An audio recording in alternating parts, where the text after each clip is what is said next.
Experts call it a monstrous fire of historic proportions, a stunning number of homes lost in the Valley Fire. And tonight, the governor has declared a state of emergency in both Lake and Napa counties. Good evening, I'm Brian Hackney. And I'm Juliette Goodrich. In just a little over 24 hours, the Valley Fire has scorched 50,000 acres in Lake County. And tonight, it is showing no signs of slowing down. CAL FIRE says hundreds of homes and buildings have been destroyed, but it's too soon for an exact figure. More than 10,000 people have been told to evacuate. Some of them left their cars behind to escape the flames. Now, this map shows you where the fire started near Cobb and the area that is burned. You can see where CAL FIRE is trying to establish containment lines. As the fire spreads, new evacuations are being ordered. The latest are for the Clear Lake Riviera and for Soda Bay. Other evacuation areas are along Highway 29 down to Tubbs Lane, Middletown, and Hidden Valley Lake. Entire neighborhoods have been wiped out by this fire. The full scope of the disaster is still not known. Areas where homes have been destroyed include Cobb Mountain, Middletown, and Hidden Valley Lake. And right now, flames are marching toward the Geysers geothermal plant, where we're told that some cooling towers have been lost. For a close-up look at the disaster, KPIX 5's Joe Vazquez is in Middletown tonight, where much of the town went up in smoke. Joe? Brian, huge fire, and it moved very quickly. And as you said, the scope of it, we're not sure about. But I can tell you, we've been driving around Middletown, and we've seen home after home just leveled to the ground, smoldering in ruins. In Middletown, entire neighborhoods are turned to ash. Many homes burned down to the foundation. Dozens and dozens of homes that have been destroyed. We're looking at even possibly in this area over hundreds of homes, up to 1,000 homes destroyed. This home at the corner of Main and Jefferson is one example of many that are just wiped out by this fire. And there's almost nothing recognizable here, except you can see what remains of this washer and dryer. And then right over there in the next room in the corner, that's what used to be the stove. At Barnes and Highway 175, this is all that's left of an apartment building. Just the frames and burned out cars with melted tires. The Valley Fire is the 5th major wildfire in Lake County this summer, and by far the worst. The Rocky Fire, the Jerusalem Fire, and the others mostly affected rural, unpopulated areas. This one is consuming big chunks of towns, first the town of Cobb, then Middletown. Exhausted firefighters have been focusing on evacuations. More than 10,000 people have been evacuated so far. Now they're doing what they can to contain the flames. The fire started yesterday, and with the help of swift winds, quickly began spreading in several directions. We had, within 12 hours, we had over 40,000 acres, and that's unheard of. That's really fast. Correct. This fire was moving from the get-go. Witnesses described 50-foot walls of flames descending hillsides, charging toward their homes. Vehicles pulled off the side that were on fire, multiple structures that were on fire, apartment complexes that were on fire. Looked like something out of the movies. Now, firefighters are on the scene, and what they're doing is going home to home, not just checking on hot spots, but also to make sure that the people who stayed behind are okay. So far, no reports of fatalities or injuries of people who stayed behind, which I've heard more than one firefighter say is an incredible thing to hear, Brian. Joe, I'd say that, as was characterized by the guy that you were talking to a minute ago, this spread so quickly, and it sounds like the timing last night with the winds almost couldn't have been worse. Couldn't have been worse. And we're talking about, one fire official told me, 50 to 60 mile per hour gusts. I mean, that is really fast, and it pushed, that's a mile a minute if it was going as fast as it could toward these homes. People had very little time to react, and just a lot of them just left with what they could pile into the car and what was on their backs. All right, that shows Vazquez out at Middletown, where it pays to bear in mind that there are only 500 homes as of the 2010 census in Middletown. It looks like a lot of them just went up in smoke. It's incredible. Oh my gosh. Well, we were talking about the firefighters, and they certainly have had their hands full, and 4 of them were burned on the front lines at the start of the fire, and they are expected to make a full recovery. They're all being treated at a burn unit at UC Davis Medical Center. In fact, here is a picture of one of them, Richard Reif, posted on Twitter. He is said to be in good spirits.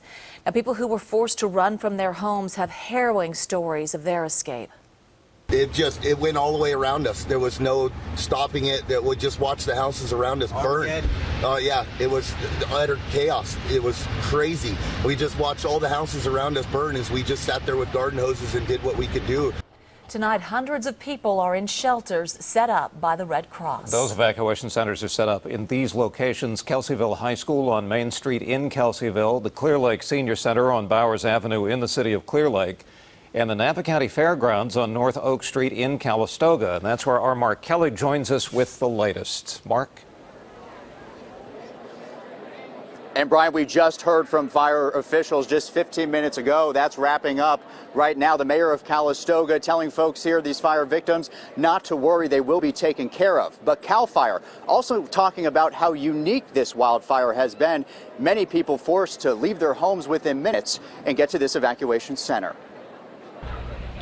For the Resendez family, this wood frame and mesh roof will be their home tonight, since the Valley Fire likely took their real home away. Like a matchbook, it just boom. It was a bunch of black smoke just covering up behind me. It was like something you see in the movies, you know what I mean? It was terrifying. Fortunately, this family has their important paperwork and each other. But at this evacuation center, there's still a great deal they're missing. My medicine, my truck, my boat, my clothes. If it's any consolation, they're not alone.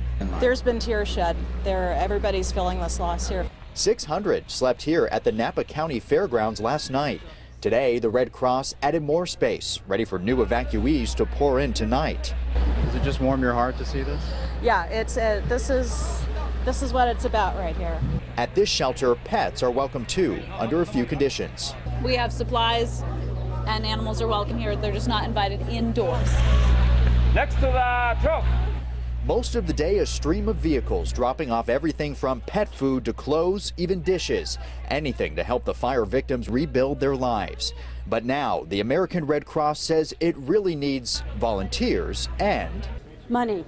We always need money. Monda Pasquarelli's gift is her time. Like many here, she is a fire victim, but she's also a trauma therapist, hoping a positive message could give at least a small amount of solace to the others. Look for the things in your life that are still there, that are still working, and focus on taking care of those. Of course, when you have this number of evacuees, hygiene is always a concern. I spoke with the American Red Cross. They are working hard to make sure they get enough showers, Brian, and porta potties in this facility. It's extraordinary the difference that a day can make. I mean, this fire just broke out 29 hours ago, and these people, their house, their lives, their property have been utterly destroyed. But it does sound like they have enough supply donations like food and clothing. Is that right?